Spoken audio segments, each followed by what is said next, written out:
Amém. Queridos, nós vamos ler um trecho da palavra de Deus no livro de Malaquias. Eu vou falar sobre um assunto muito abençoado. Vou falar sobre dízimo, vou falar sobre contribuir no reino, falar sobre nós investirmos aquilo que o Senhor nos deu, que é dele, aquilo que o Senhor colocou nas nossas mãos, para que o reino de Deus prevaleça, prospere de uma maneira muito especial. E eu escolhi um texto no Antigo Testamento, e eu escolhi um texto que fala muito sobre isso, e eu queria, junto com vocês, caminhar um pouquinho na história ali do povo de Israel, e entender essa história do dízimo lá no Antigo Testamento. Malaquias 3, eu vou ler do versículo 8 até o versículo 12, que diz assim: pode um homem roubar a Deus? Contudo, vocês estão me roubando, e ainda perguntam, como é que te roubamos? Nos dízimos e nas ofertas. Vocês estão debaixo de grande maldição, porque estão me roubando. A nação toda está me roubando. Traga o dízimo todo ao depósito do templo, para que haja alimento em minha casa. Ponham-me à prova, diz o Senhor dos Exércitos, e vejam se não vos abrir as comportas dos céus e derramar sobre vocês tantas bênçãos, que nem terão onde guardá-las. Impedirei que pragas devorem suas colheitas, e as videiras nos campos não perderão o seu fruto, diz o Senhor dos Exércitos. Então todas as nações os chamarão felizes, porque a terra de vocês será maravilhosa, diz o Senhor dos Exércitos. Queridos, os ensinamentos da palavra de Deus sobre dízimos e ofertas é fundamental para o crescimento do reino de Deus. É o mandamento do Senhor. É uma obrigação do cristão, por tudo que ele recebe, por tudo da maneira como Deus tem cuidado, pela forma, e em especial aqui para esse povo, nesse período, era uma aliança, um mandamento que Deus tinha feito com eles, então eles não tinham essa escolha. E eu entendo hoje que qualquer pessoa que não tenha uma aliança com Deus, que não faça parte do corpo de Cristo, não tem nenhuma obrigação de entregar o seu dízimo e entregar uma oferta diante do Senhor. Não cumprir essa obrigação para esses homens ali era uma quebra de aliança. E toda quebra de aliança tem consequência. Tanto que a palavra está dizendo para eles, olha, não faça isso para que não esteja sobre uma situação de maldição. Essa era a realidade do Antigo Testamento. O que estava acontecendo ali? Aqueles homens estavam deixando de cumprir algo que fazia parte da lei, apesar de que o dízimo é algo que vem antes da lei. Nós vamos encontrar no livro de Gênesis Abraão entregando dízimo a Melquisedeque, recebendo ali uma bênção pelo fato de estar fazendo aquilo. Vem antes da lei de Moisés, mas na lei de Moisés isso se torna claro a maneira, a forma como isso deveria acontecer para aquele povo. Nós vamos encontrar, por exemplo, no Antigo Testamento, duas palavras-chave que são as palavras. A primeira é a palavra azar. Azar é uma palavra que significa décima parte. E a outra é maser, também décima parte. Duas palavras-chave no Antigo Testamento. Mas no Novo Testamento, nós vamos encontrar três palavras que também falam sobre essa décima parte. Uma das palavras é decató, a outra apodecatô e decate, que significa também a décima parte. 32 vezes nas Escrituras nós vamos encontrar essas citações falando da décima parte, falando a respeito daquilo que é a parte que nós separamos para o Senhor. E para o Antigo Testamento, essas duas palavras eram muito conhecidas. A lei mosaica, os israelitas tinham essa obrigação e assim muitos deles faziam, mas muitos não faziam. Como é que acontecia isso na prática? Eles traziam ao templo a décima parte de tudo que eles tinham conquistado naquela semana, por exemplo.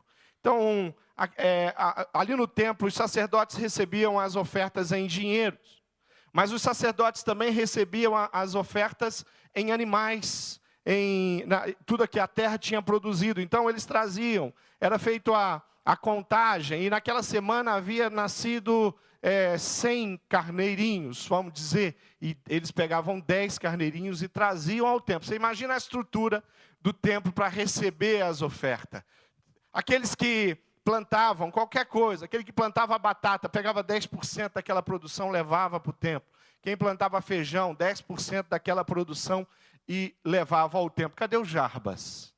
Onde que está o Jarbas? O Jarbas já se entregou. O Jarbas já deve ter entregue dízimo com feijão, com alguma coisa assim. Lá no interior. Entregou ou não entregou, Jarbas? Já levou a igreja parte daquilo da produção? Lá no norte do Paraná era assim antigamente? Deus abençoe, Jarbas. Eu já ouvi muitas histórias de pastores no interior, onde o irmão trazia assim, uma saca de feijão, saca de qualquer outro alimento. Isso no interiorzão ainda acontece. Tem gente que vai lá, olha, está aqui, igreja. E a igreja de alguma forma administra aquilo. Então aquilo que no Antigo Testamento era comum, hoje já praticamente é muito pouco, mas ainda tem aqueles que levam e contribuem de alguma forma.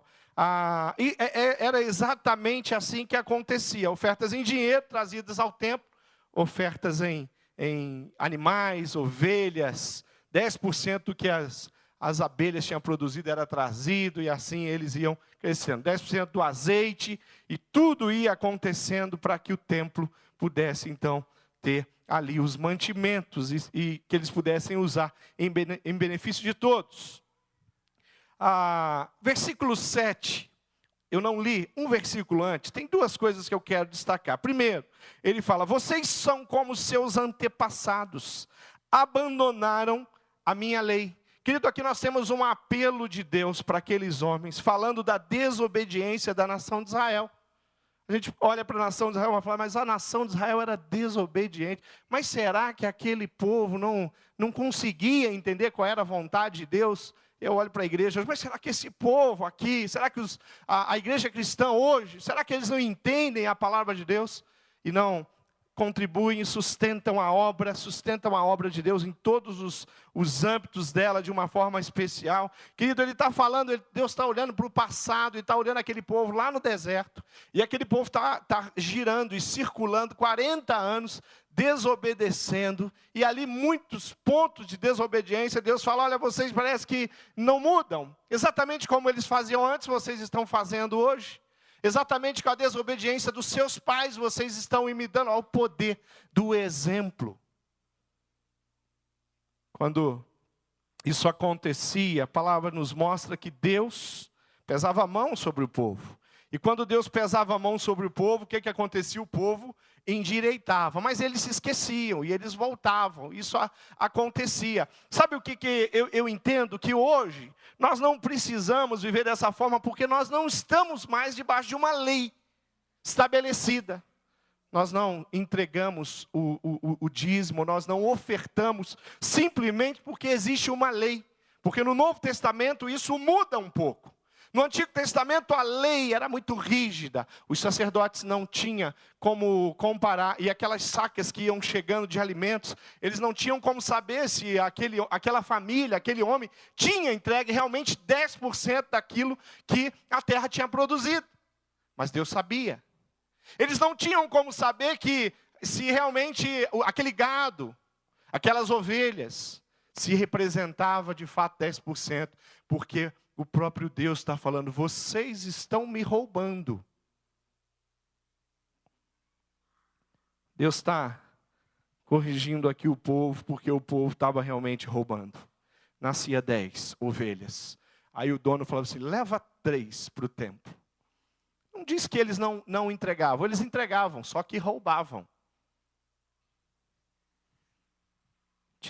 Plantação tinha produzido lá 3 toneladas de batata. Aí ele falou, faz o seguinte, pega aqui umas batatinhas, essas menor, né? Essas machucadas, leva para o templo. Então era dessa forma como que o povo estava agindo diante de uma lei, diante de uma aliança, diante de algo que o Senhor tinha ali ensinado aqueles homens. Mas tem uma coisa interessante, ele lembra do povo, ele lembra do passado, ele lembra da desonestidade, da deslealdade daquele povo para com Deus, mas no versículo 7, segunda parte, ele fala: voltem para mim, e eu voltarei para você. Nós vemos o coração de Deus, diante da lei, falando para aquele povo: olha, voltem, façam aquilo que é correto, e eu vou perdoar, eu vou abençoar, porque a intenção do coração de Deus é abençoar. O que Deus quer é gerar prosperidade na vida daquele povo. E tantas são as promessas que ele tinha de prosperidade com relação àquele povo. Um Deus extremamente paciente.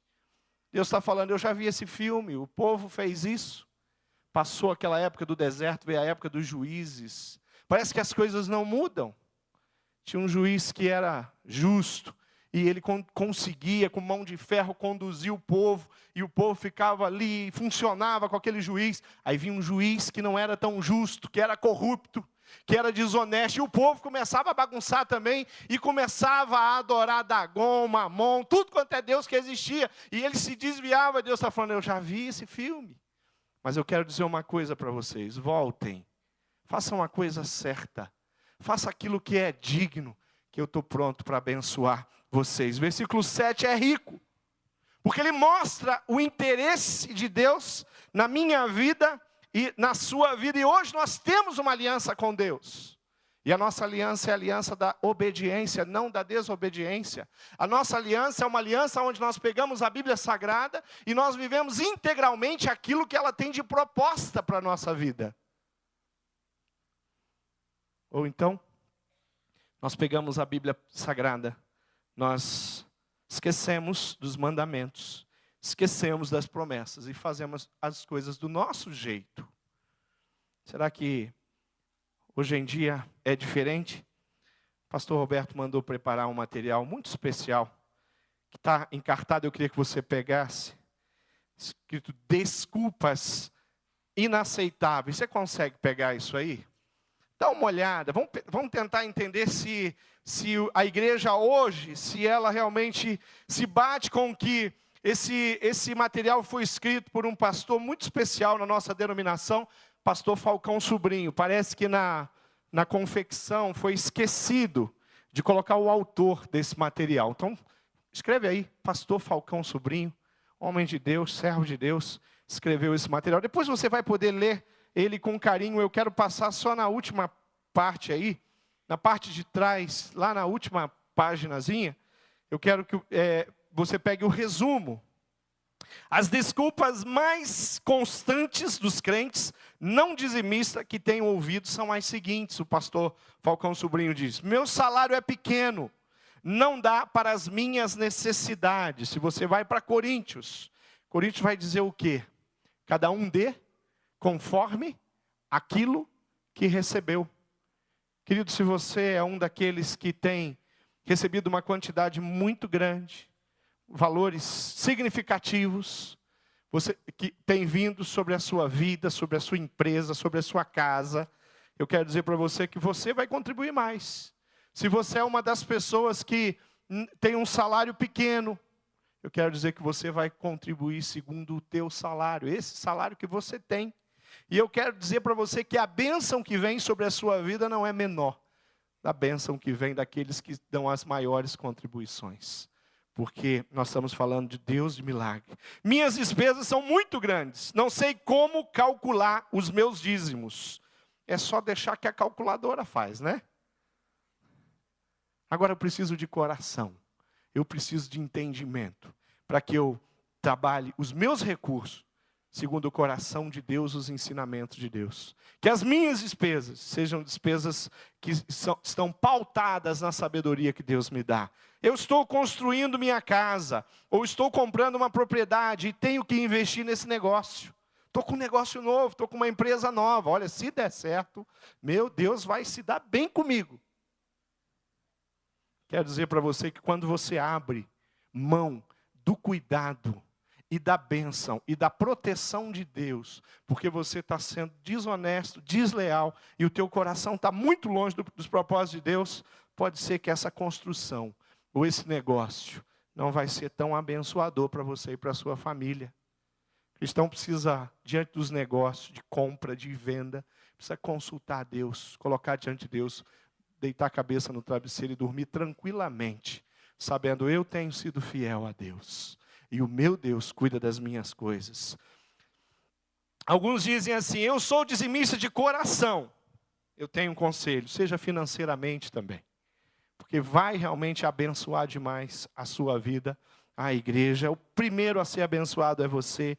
Algumas pessoas, não, aqui no coração eu sou, só que eu não consigo entregar o dízimo, eu não consigo participar das ofertas, eu não consigo investir na obra missionária. Eu quero dizer para você que você precisa se envolver de coração de fato, né? Financeiramente, mostrando o quanto você ama Jesus. O 5 diz, mês que vem, eu prometo que Deus darei, mês que vem eu vou acertar isso. É igual aquela história do regime, né? Segunda-feira eu começo. Não chega nunca. Segunda-feira não chega nunca. Aliás, quando a gente joga as coisas para o futuro, eu tenho uma notícia sobre o futuro aqui. O futuro não existe, gente. Quando chegar no futuro já é presente. Ele vai estar longe de novo. Então você precisa realmente acertar o seu coração e a sua vida hoje com relação a isso e ser, sim, um dizimista fiel. Mês que vem, eu prometo, querido, faça um concerto com Deus.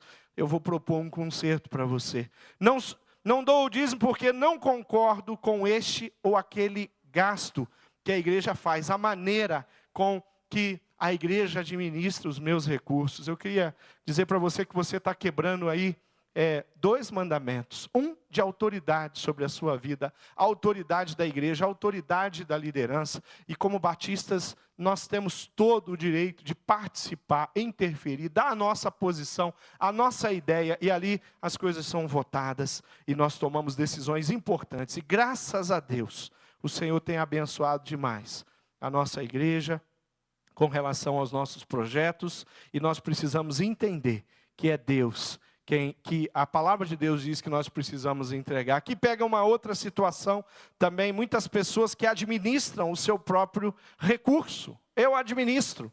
Ainda bem que a maioria daqueles que são fiéis no dízimo não pensam assim, porque senão a obra do Senhor seria muito confusa.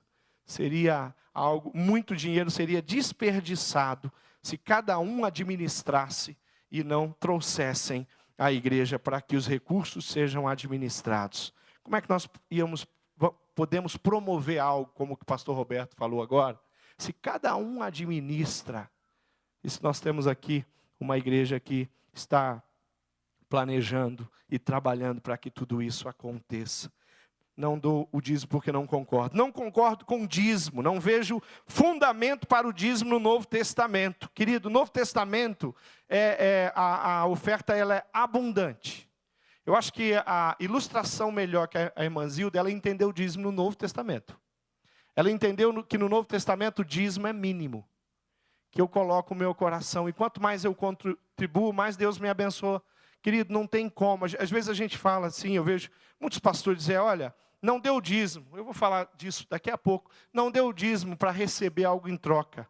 Mas eu quero te dar uma notícia. Não existe como você ser dizimista fiel e não receber graça e bênção abundante da parte do Senhor. Ele cuidando da sua vida financeira, cuidando da sua família, como só Deus pode fazer.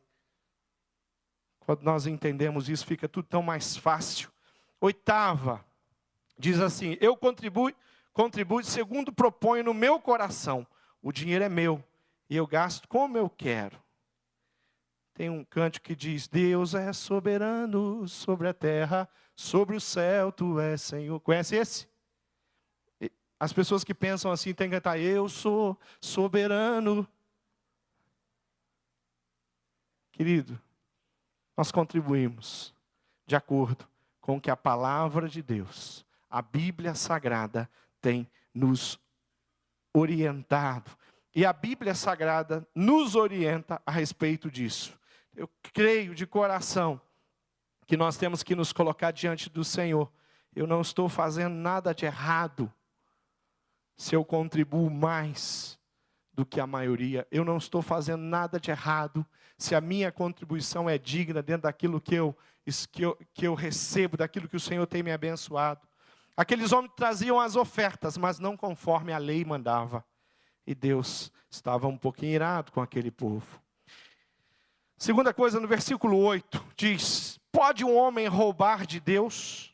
Contudo, vocês estão me roubando, tomando parte do que era de Deus. Eles traziam ofertas, mas não conforme o que se exigia. Nos dias de hoje, muitas pessoas têm deixado de contribuir. E às vezes, se nós pegarmos aquela planilha de Excel, e ali nós temos as despesas mensais. E nas despesas mensais nós temos ali a prestação do carro, da casa, da educação dos filhos. E todos os meses nós temos aquele valor X.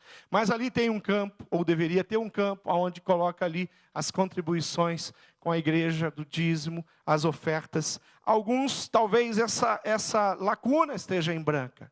E essa pessoa está perdendo muito. E a minha palavra é uma palavra de encorajamento. Muda isso. Experimenta a fidelidade do Senhor na área financeira. Alguns, quando a situação aperta um pouco, o que acontece? Acontece que há algumas falhas, são marcas de infidelidade que você vai encontrar ali.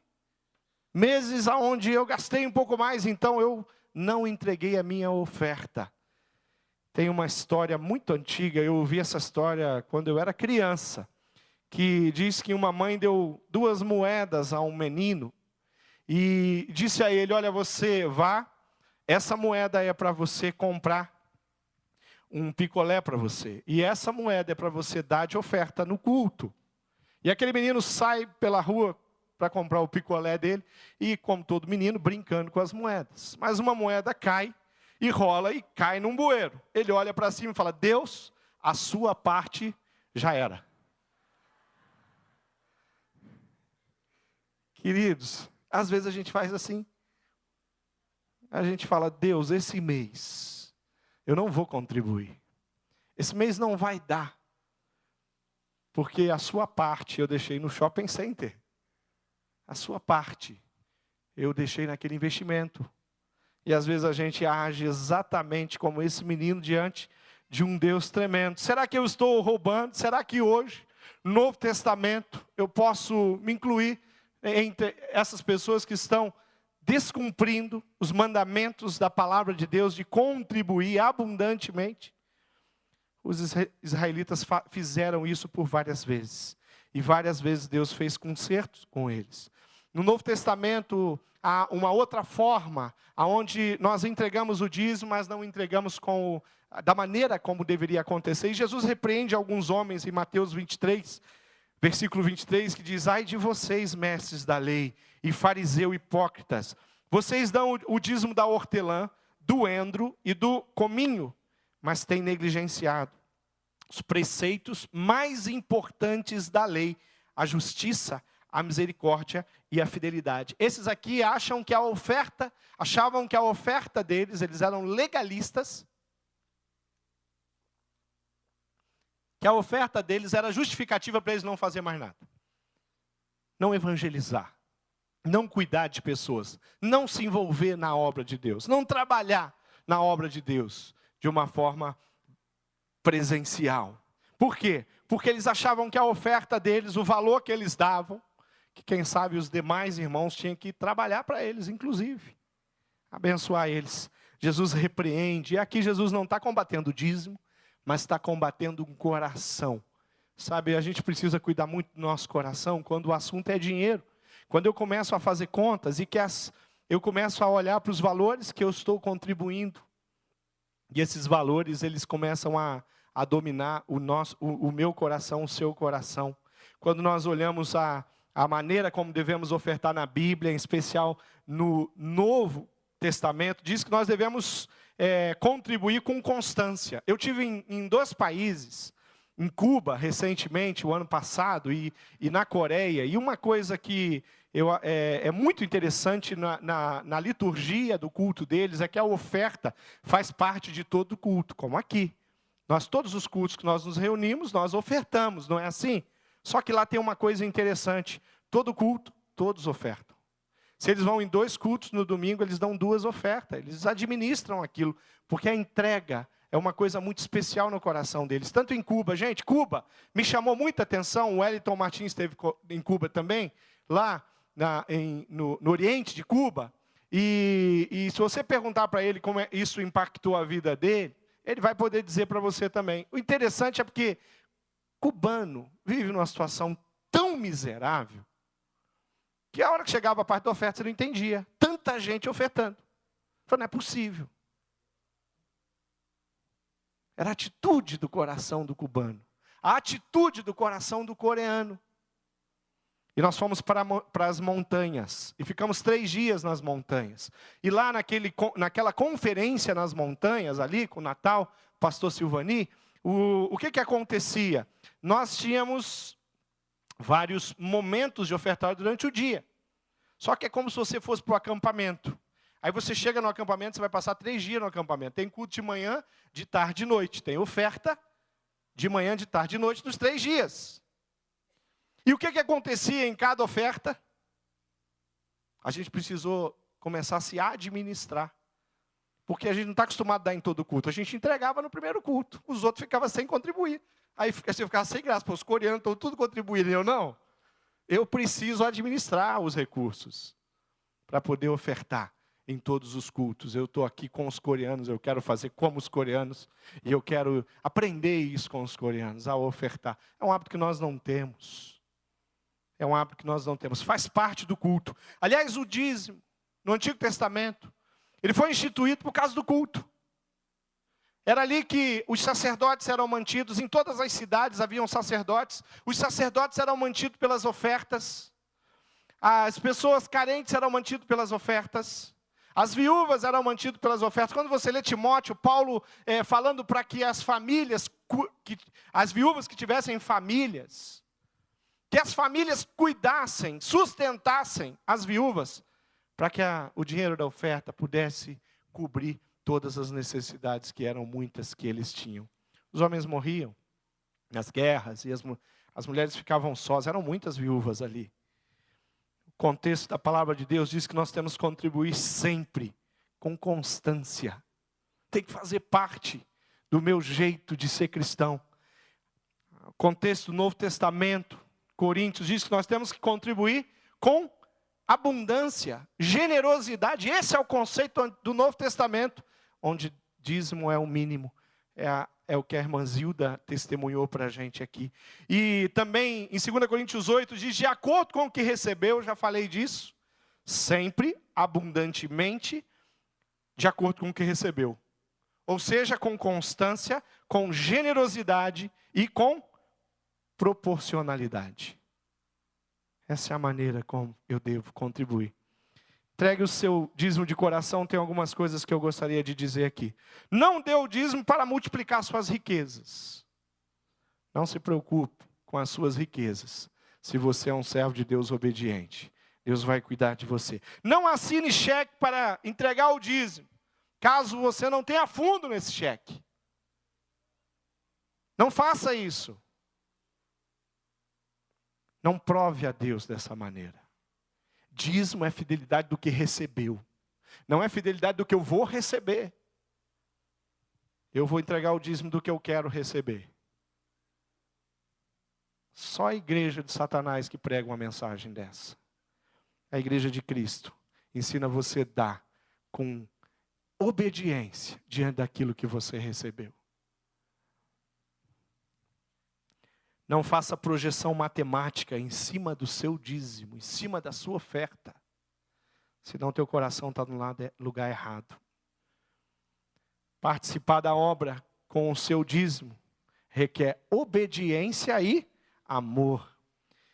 Entregamos o dízimo porque somos dele. Cantamos uma música linda agora que falava sobre isso. Entregamos o dízimo, entregamos as nossas ofertas, por quê?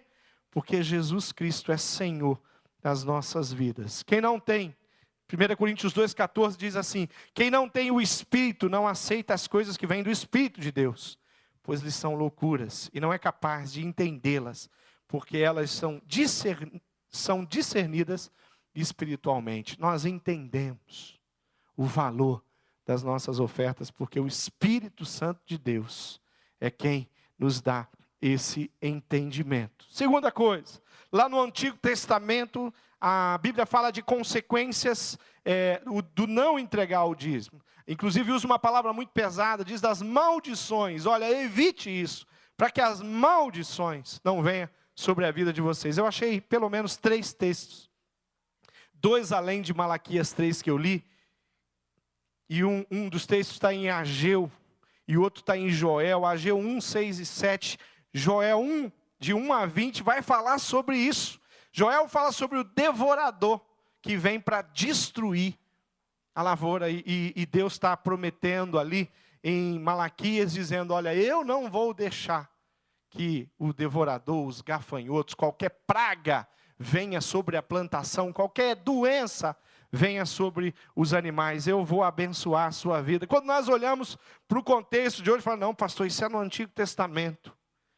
Que existe um conceito de paternidade no coração de Deus, que é tremendo. Já ouvimos muitas vezes que um pai, ele dá proteção, ele dá direção e ele dá limites aos seus filhos. E entendemos que Deus também faz assim. Deus é um pai bondoso, é um pai misericordioso, mas ele também é um pai justo. Muitas vezes ele nos priva de bênçãos que ele quer dar, por causa da nossa infidelidade para com Deus.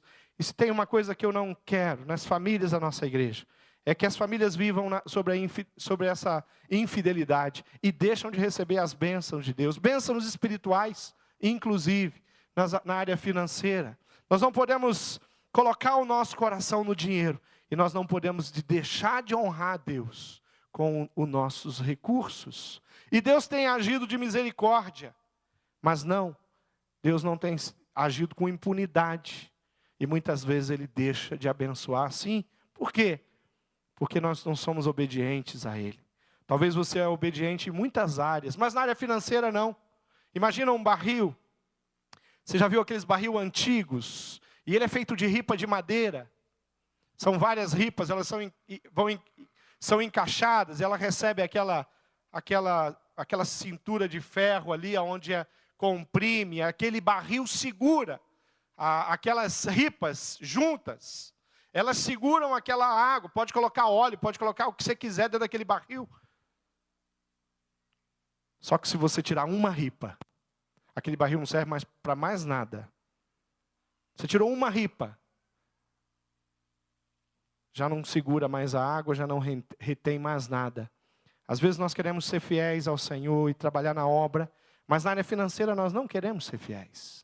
Na área financeira nós achamos uma maneira nossa de seguir os mandamentos. Achamos uma interpretação nossa. Vamos até para a internet para procurar gente que pensa como eu. Não gente que pensa como a palavra de Deus, e eu começo a deixar de ser abençoado da maneira como eu deveria ser. O jeito de Deus é um jeito de abençoar. Os ministérios são estabelecidos. Missionários são enviados. Estrutura física existe para que a igreja possa usufruir, possa abençoar. Pessoas carentes recebem ajudas. Por quê? Por causa da fidelidade. Nós louvamos a Deus muito na nossa igreja por aquilo que Deus tem nos permitido fazer. Mas nós precisamos também começar a chorar por aquilo que nós não conseguimos fazer. E nós temos condição de fazer. Quando você vê uma pessoa que tem recursos e ela vive de forma miserável, não incomoda o coração? Você vê uma pessoa que tem muitos recursos, ela poderia ter um bom carro, um carro que tenha o conforto necessário, mas não, ela anda num carro velho. Ela tem recurso, ela poderia ter uma boa casa, com uma boa estrutura, mas não, ela submete a família dela a viver numa casa onde o filho tem um quartinho que mal ele consegue entrar lá dentro, o banheiro não tem nem azulejo às vezes. Você fala, mas por que ele mora nessa casa? Você conhece alguém assim? Eu tenho gente assim na minha família, que não usa os recursos, que não sabe usar os recursos. Os recursos estão lá, mas não usa em benefício, em amor, nem pela sua própria vida e pela sua família, quanto mais pelos outros. Como igreja nós podemos viver assim. Temos condição de fazer muito, mas às vezes não conseguimos atingir aquilo que está no coração de Deus. Por quê? Porque às vezes nós não contribuímos da maneira como Deus deseja. Será que se você fizesse uma pergunta para Deus agora, qual é a minha contribuição, Deus? Será que Deus diria para você 10%? Será que Deus falaria isso? Querido, de você eu só quero 10%. O que Deus falaria para você? Aonde Deus te levaria? Que experiências Deus te levaria na parte financeira em experimentar os milagres de Deus para investir cada vez mais na obra de Deus? Graças a Deus, muitas pessoas têm um coração voltado para investir a sua vida, o seu coração na obra de Deus de uma forma muito especial. Versículo 10 diz: tragam o dízimo todo ao depósito do templo, para que haja alimento na minha casa. Na segunda parte diz: ponham-me à prova. Um Deus que se coloca numa condição que ele não precisava. Dizer para os homens, falar assim: pode me colocar à prova, você vai ver o que eu vou fazer. Queridos, a gente tem que dar um passo à frente, dizer: Deus não precisa me provar nada, que o Senhor já não tenha provado na minha vida. Deus não precisa. Eu não preciso fazer prova. Eu não preciso. Mas Deus está no coração misericordioso dele, falando: queridos, prestem atenção. Faça a sua parte. Faça do jeito que eu estou falando. E você vai experimentar bênçãos sem medidas na sua vida. Ponham-me à prova. Filipenses 4:19 diz assim: o meu Deus suprirá todas as necessidades de vocês, de acordo com as suas gloriosas riquezas em Cristo Jesus. Ele vai cuidar de tudo, segundo as riquezas em Cristo Jesus. Ele vai abençoar a sua casa, segundo as riquezas em Cristo Jesus. Ele vai usar a sua vida, inclusive financeira, na vida de outras pessoas. Vai tirar toda a avareza, porque Jesus na cruz do Calvário garantiu que hoje, eu e você, pudéssemos ter um coração assim. Ser fiel no dízimo tem a ver com amor genuíno a Deus. E quem não está com Deus, quem não tem a sua vida financeira colocada diante da mesa do Senhor, está com quem, querido? Quem não está com Deus, está com quem? Quem não busca a bênção de Deus na área financeira, está buscando a bênção de quem? Compromisso de fato com a palavra, com os mandamentos. Santidade. Vida de santidade. Responsabilidade diante dos mandamentos, experimentar o melhor de Deus. Uma das coisas que nós devemos orar e buscar para nós e para os nossos filhos é o dom da liberalidade. Ensinar os nossos filhos a contribuir. Dizer para o nosso filho: se uma moeda você perder, você fica sem um picolé, porque sem ofertar você não vai ficar. Eles precisam aprender isso, aprender a contribuir. Para quê? Para que a vida dele seja abençoada, para que a vida dele seja usada para a honra e glória do Senhor Jesus, para que eles não passem uma vida inteira apanhando do dinheiro, que acontece em muitas famílias. O dinheiro é o problema sério, dá surra todo dia, porque o dinheiro está colocado numa posição que não deveria estar. O dinheiro está como um Deus ali estabelecido. 2 Coríntios 9 diz: e Deus é poderoso para fazer que lhe seja acrescentada toda a graça, para que em todas as coisas, em todo tempo, tendo tudo o que é necessário, vocês transbordem em toda boa obra. 2 Coríntios 9, versículo 8 e 9 eu li. Querido, esse texto é tremendo. Ele mostra isso. Nós vamos ver no Antigo Testamento, Barnabé entregando as suas ofertas, colocando aos pés dos apóstolos, com fidelidade. Barnabé, conhecido como o filho da consolação, homem de Deus. Mas nós vemos também no Antigo Testamento o castigo de Deus vindo sobre Ananias e Safira. Por quê? Por causa da mentira. Porque mentiram com relação. O dinheiro traz tantas maldições quando nós não sabemos e não entregamos essa parte das nossas vidas ao Senhor. Nós começamos a mentir. Nós começamos a ser hipócritas. Qual é a diferença de um ímpio que não vem à igreja e um justo que não segue? Um crente, vamos colocar assim, um religioso que não segue os mandamentos, mas vai à igreja toda semana. Que diferença que há entre essas duas pessoas? Nós viemos aqui, sabe para quê? para vivenciar cada um dos mandamentos de Deus, cada um daquilo que Deus tem para as nossas vidas. Provérbios 3, versículo 9 e 10 diz: honre o Senhor com todos os seus recursos, e com os primeiros frutos de todas as suas plantações, e os seus celeiros ficarão plenamente cheios, e os seus barris, com todas as ripas, transbordarão de vinho. A palavra de Deus é graça sobre o nosso coração. Ela traz a riqueza mais profunda para a maneira e a forma como nós devemos viver em todas as áreas. Eu queria desafiar você, querido.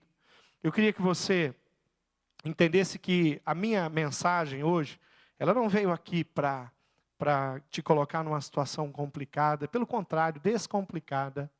A minha mensagem hoje, eu vim aqui para trazer graça para o seu coração.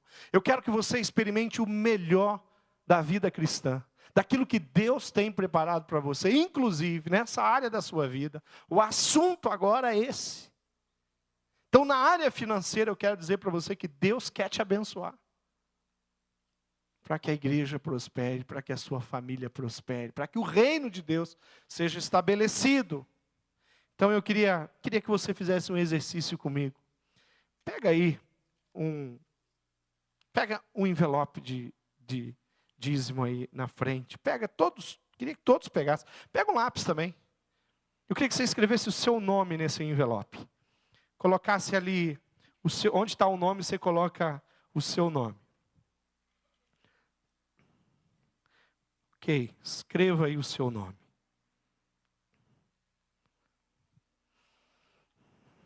Como eu disse e trouxe um pouco de 2 Coríntios, Novo Testamento, Timóteo, capítulo 5, onde tem aqueles princípios, contribuir sempre com constância, abundante, com generosidade, de acordo com o que recebeu, com proporcionalidade.